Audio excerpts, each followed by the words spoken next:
साथ को अगर आप एफएल इंडिया का स्टॉक प्राइस देखेंगे तो बिल्कुल शॉक्ड हो सकते हैं कि कहां 5700 5800 के आसपास स्टॉक ट्रेड कर रहा था और अचानक से ये नीचे खुला है।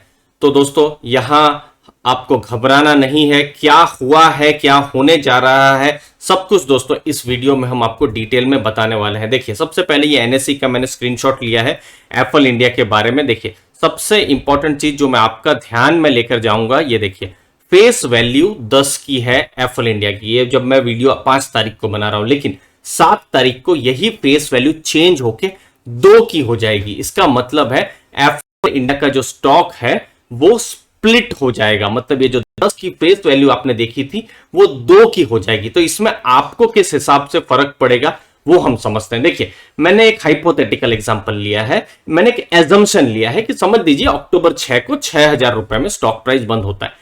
हो सकता है 5800 में हो या 5850 में हो, 5700 में हो, किसी भी रेंज में हो सकता है। मैंने एक एग्जांपल दिया है ताकि आपको मैं समझा सकूं। 10 शेयर आपके पास है और टोटल इन्वेस्टमेंट है 6000 रुपए की।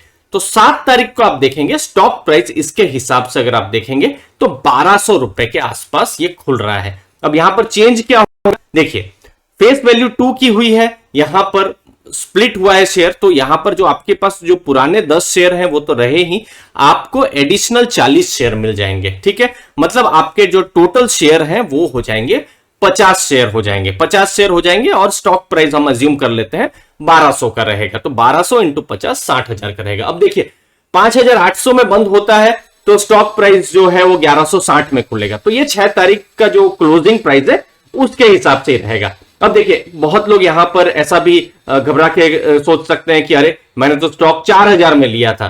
तो दोस्तों अगर आपने 4000 में लिया था तो आपको एडिशनल स्टॉक मिलेंगे। समझ लीजिए एक स्टॉक आपने 4000 में लिया था, ठीक है, तो आपको एडिशनल शेयर मिल जाएंगे। आपकी जो एवरेज प्राइस है वो 800 रुपए की हो जाएगी और आपको 5 शेयर मिल जाएंगे। तो यहां पर मुझे लगता है आपको वैल्यू मिली होगी दोस्तों। हमारा जो टेलीग्राम ग्रुप है वहां पर भी आप जुड़ सकते हैं ताकि आपके पास लेटेस्ट में इंफॉर्मेशन आती रहे, जो भी इंपॉर्टेंट ट्रेंड्स हैं वो आपको भी पता लगते रहे। मुझे उम्मीद है आपको वैल्यू जरूर मिलेगी। अब एफएल इंडिया को लेकर इंपॉर्टेंट चीजें देखिए, रिकॉर्ड डेट अक्टूबर 8 की है, मतलब 7 तारीख को तो शेयर स्प्लिट हो गया, रिकॉर्ड डेट 8 तारीख की है। अब आपको प्रश्न हो सकता है कि ये जो शेयर है मेरे डीमैट अकाउंट में कब आएगा, क्रेडिट होगा नहीं होगा। तो यहां पर दोस्तों जनरली ये 3-4 वर्किंग डेज लगते हैं। अब देखिए 8 तारीख तो शुक्रवार हो गई, फिर शनिवार है, रविवार है, फिर नया सप्ताह शुरू हो रहा है। तो जब नया सप्ताह जब शुरू होगा मतलब 11 तारीख से, तो एटलीस्ट 3-4 दिन आपको आप अगर वेट करेंगे तो आपके डीमैट अकाउंट में भी आ जाएंगे। अभी बहुत ही रिसेंट का मैं एग्जांपल देता हूं, जैसे सीएससी सितंबर महीने में सेम स्टॉक स्प्लिट हुआ था, लेकिन जो स्टॉक्स हैं वो फिर 2-3 दिन के अंदर ही आ गए थे। तो आपको घबराना नहीं है। अब देखिए स्टॉक प्राइस नीचा है, 7 तारीख को 1100-1200 के पास है, तो अगर किसी ने 7 तारीख को अगर बाई किया तो उनको स्प्लिट का जो स्टॉक्स है वो नहीं मिलेंगे। देखिए स्प्लिट में कोई भी फंडामेंटली कंपनी का कुछ चेंज नहीं हो रहा है, ये एक चीज आपको ध्यान में रखना है। सिर्फ फेस वैल्यू यहां पर चेंज हो रही है। 6 तारीख या 6 अक्टूबर या उससे पहले किसी ने भी खरीदा है, किसी भी इन्वेस्टर ने अगर खरीदा है तो उनको वो स्प्लिट शेयर मिल जाएंगे। यहां पर भी दोस्तों अगर कोई भी डाउट हो तो जरूर कमेंट सेक्शन में आप पूछिए। रिक्वेस्ट करता हूं टारगेट के बारे में नहीं पूछेगा, क्योंकि हम बिजनेस पर फोकस करते हैं। जो बिजनेस के किस हिसाब से आगे बढ़ता है उसके हिसाब से ही हम ट्रेंड को जानने की समझने की कोशिश करते हैं। और हमारा हमेशा से मानने का है कि as a normal investor, as an individual investor हम बहुत ज्यादा वेल्थ क्रिएट कर सकते हैं जस्ट ऑब्जर्व करके। मैंने पीटर लिंच साहब की कुछ मतलब टाइमलेस जो उनके इन्वेस्टमेंट प्रिंसिपल्स थे उसके बारे में मैंने चर्चा की थी। एक मास्टर क्लास ली थी, लगभग 1 घंटे की ग्राफी में ली थी, जहां पर मैं एजुकेटर हूं।